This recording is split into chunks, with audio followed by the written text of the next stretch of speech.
Hi everyone, it's Tanja from Kraus Horsemanship here, and today I'm bringing you an episode of Home Remedies. Let's test them out. So with today's home remedy, I've got Cooper here with me. I have just pulled him out of the paddock. I will be doing a bit of filming on different remedies today, and I have just pulled him out of the paddock. He hasn't had any rugs or anything on, so he's nice and dirty, which is pretty much required for some of the remedies.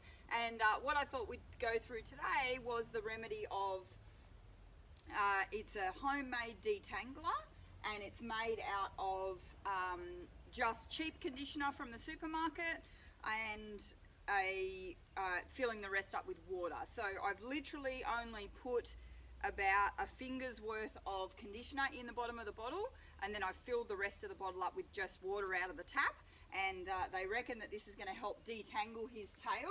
Now Cooper's tail can be quite knotty. It does, you can see it's got all like grass and everything through it. I haven't brushed it or anything like that. It's nice and dry, so I'm just going to go ahead and squirt it liberally through his tail. I kind of figure it was, you know, the conditioner that I bought was only, you know, $1 or something for a whole bottle. It is cruelty free, so if anyone's wondering about that, I do purchase cruelty free products, and so I'm going to use as much of this as I want. As I said, it's pretty much mostly water anyway. I haven't even used that much conditioner, but I know with the products on the market that we're given to detangle our horses' tails, they can be quite expensive. So if this works, it'll be a cheap solution. So I'm going to start. I just don't want him to eat while he's tied up there. It's not the ideal tying position. It is a little low, but this is kind of the spot I'd use for filming. So I kind of had to make do with tying him on there, and you can see that I've got him tied with a, this is actually working pretty well. I started from the bottom of the tail.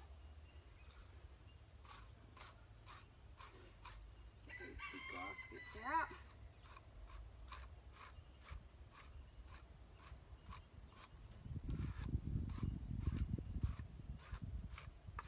It's actually going through really well.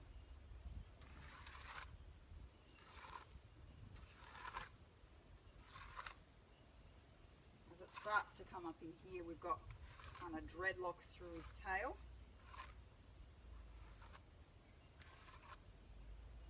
That's pretty dry in there. Put some more in there. Cooper's got a really thick tail, and it's absolutely a bit of a nightmare, especially for someone like me who doesn't, you know, I barely look after my own hair, let alone spending lots of time brushing the horses' tails and things like that out. They live in a big paddock most of the time, a really big paddock. Well, depending on where you're from, I suppose it may be considered big or small, but it's a 40-acre paddock. So it's a reasonable sized paddock with quite long grass and gullies and dams and all that sort of stuff. So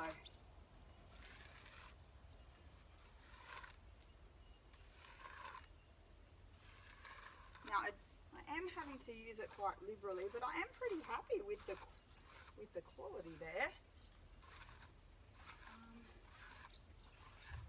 Obviously, the purpose of it was a detangler.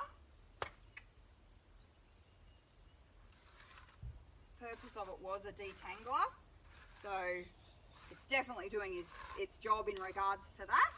You would have to wash out the conditioner, although some pages say that you can leave it in and it will help to keep the tail detangled, because obviously it's quite slippery, but I'm not sure, especially with a human conditioner, I'm certainly not sure that I would want to leave it in for an extended period of time. So as far as using it as a detangler goes, it's super cheap.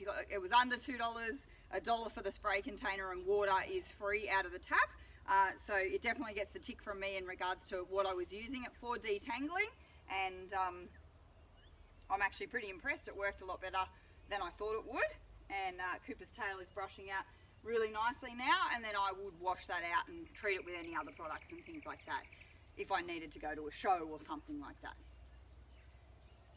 I hope you enjoyed this episode, and thanks for watching. Please share if you would like to.